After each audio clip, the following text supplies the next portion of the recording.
নিজেকে নিয়ে কখনো কারো কাছে ব্যাখ্যা করার প্রয়োজন নেই। সবসময় নিজের জন্য বাঁচুন। কখনো অপরকে ইমপ্রেস করার জন্য নিজেকে ব্যস্ত রাখবেন না। কমফোর্ট জোন একটি মানুষকে ধ্বংস করে দিতে পারে। সবসময় জেনে রাখবেন, কমফোর্ট যেখানে শেষ হয়, জীবন সেখান থেকেই শুরু হয়।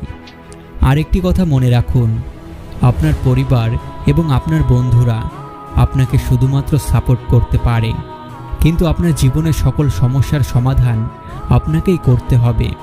এটি তেমন গুরুত্বপূর্ণ নয় যে কে আপনাকে ভালোবাসে অথবা কে আপনাকে ভালোবাসে না।